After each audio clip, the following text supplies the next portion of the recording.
Well, welcome to Women's World Show.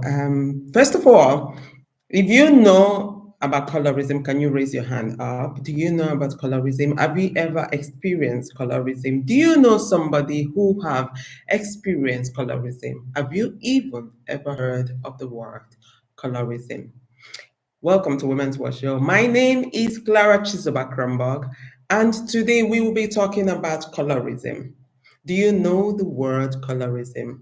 So most often, I have asked a few of my white friends if they know the word colorism, if they have heard about it, can they identify with the word colorism?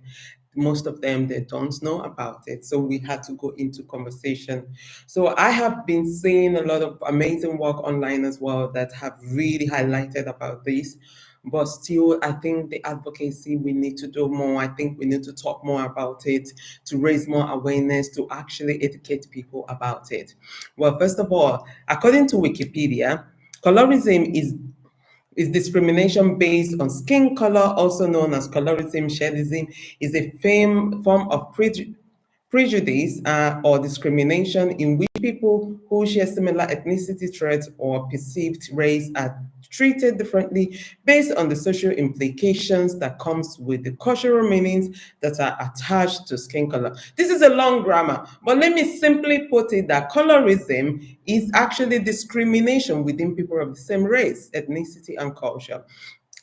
So when I say black light skinned, I want you to think of Beyonce, Mariah Carey, and then think of the like of them, Rihanna. Then when I say black dark skinned, just think about my skin shade, and then think of Lupita Nyong, think of Viola Davis, Rowland, and so many more beautiful black, black dark skinned. So, but then this has been way back colonization. So this has been way back from colonization age when black light-skinned girls were made to serve in the house, whilst the darker skinned girls, ladies, women were the ones working in the field. So we have taken it over to the modern age, and then because of this high attention on lighter skinned girls, a lot of girls literally spend so much money on lightening their skin, wanting to look like the another person, wanting to look like a lighter skin girl, wanting to seek for to fit into the proper beauty standard of being a lighter skin girl. The market is increasing, although some of the African countries have actually, banned bleaching creams like Rwanda, Ghana, but yet those people underground, the underground market still persists. Those are people who actually do the concoction, that mix the cream in their bedrooms, in their homes, and still sell to the uneducated people. I mean, it's not even about the education. I think it's just about really making people feel like you still need to lighten your skin to feel beautiful. So they still sell it to the poor masses out there, and they are buying it because they want to be known, they want to be seen, they want to be seen as the proper, beauty standard. It really hurts me whenever I see a lot of black girls, especially in today's social media. You see a lot of women whereby they really showing off how lighter their skin have become since they've used the XYZ product, and they have become more beautiful and they have become more successful because they became more lighter. And people actually sit down and listen to this rubbish, pardon my language, but I just can't get over it. It just hurts so much to see that a lot of young people, young black girls, will still look up to these people and say, oh, if only I am this dark. Hence why, Halle Berry got the role of a mermaid. I was so thrilled. I was so happy because finally our young girls, have someone to look up to. Like, wow, this is really amazing. A mermaid, a princess, can actually be a dark skinned girl. So it's really a big deal, to say the least. But then, growing up, I tell you, I experienced it forehand. I never really know the word. I must say the truth. I never really know the word back then as colorism. I didn't know that was what I was experiencing, because I remember that each time I go out with my friends, and guys, young teenagers, boys are looking and things like that. But then this dark skin, see how glorious I am, eh? No, I am always the leftover, like literally the leftover after my lighter skin friends have been looked at, talked to. So it's always like, who is this dark girl? As beautiful as I am, see, as glorious, as glowy as I am, I was a leftover. Somebody literally think I was not beautiful enough. I don't know what I was thinking, but exactly, a lot of young people today don't know all these thoughts. It comes with experience. It comes with really kind of feeling myself, loving me, and saying that, wow, you are so beautiful, Clara. You are so good. Look at your skin. You are glowing. You're all of it. Like you're a whole full package, but it comes with experience. What happens with young girls today, whereby they keep looking up to a lot of people, a lot of celebrity, online influencers, but they're still using products to make themselves look very good, because the society have set this beauty standard of who is beautiful and what is beautiful and how the beautiful beauty standard is. So lighter skinned girls keeps winning in that regards.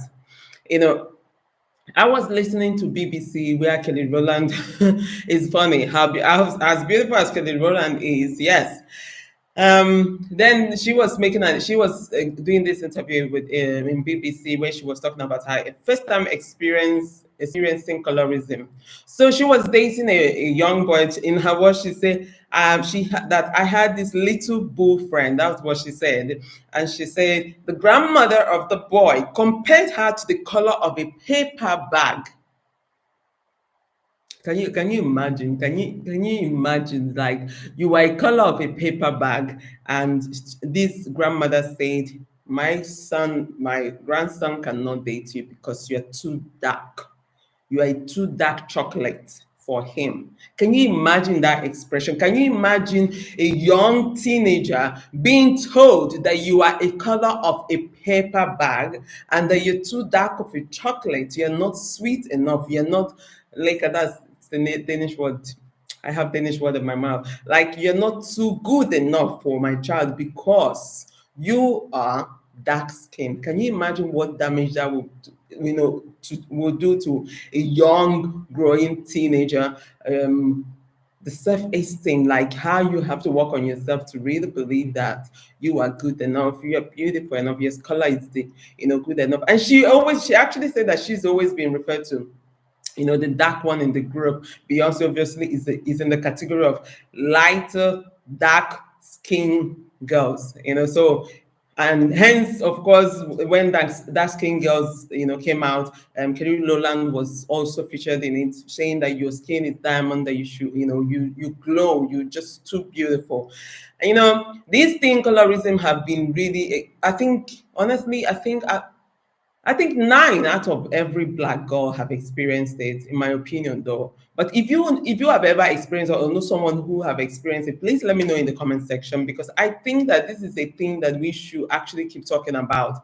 So I want to say, what can we do better? What can we do better to really keep talking about, to make this change the narrative of colorism? Because we carry things that happened way back during the colonization, where white people sold us the beauty standard, when they told us that if you are dark, you're satanic, you are not beautiful enough, you are not really as rich beauty as you should be. So if you are dark, that you belong in the field, you belong to the dirt. So we took it over and bring it among us, and we treat our own the same way. Can you imagine that? So what can we do better? So in my opinion, this is a very deep conversation, because this can go on and on and on. But in my opinion, I think we should continue with the advocacy. No matter how little your platform is, take it up, talk about colorism, talk about your experience.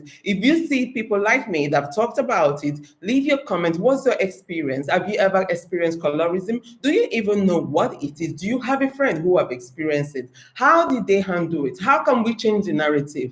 And another thing is that I think when we advocate, we educate. We go back, way back to, for example, I'm a Nigerian. So I would say, for example, if I go back to Nigeria and I go inside the village and I gather all these young, beautiful girls and I give them a workshop that really shows them how beautiful they are, we need to educate, because most of these people that need this message are actually not on social media. They don't have access to online, but we need to educate the young ones, the younger generations, those people back home who are trying to, like, I mean, when I say back home again, I'm a Nigerian, so I say back home because Nigeria is forever home, So those people back home who actually needs to hear this message of you are beautiful. You don't need to buy the product. You don't need to buy a bleaching cream to feel good, to know that you're beautiful enough. You don't need to really, make yourself look white, because honestly they look horrible. At the end of the day, they look horrible, stinkingly horrible. Sorry, pardon my language, but I can't, as in,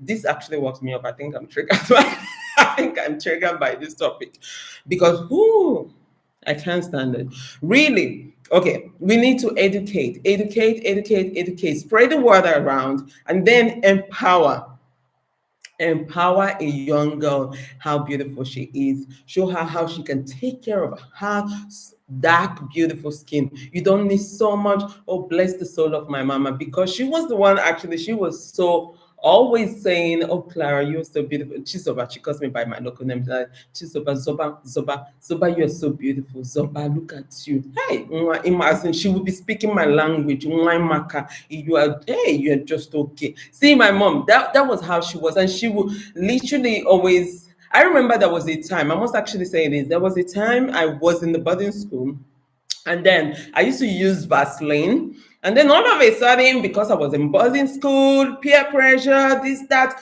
and the peer pressure was not about using cream, because I never really wanted to bleach my skin, but I just wanted to, like, upgrade my cream from Vaseline to another product. And then I upgraded.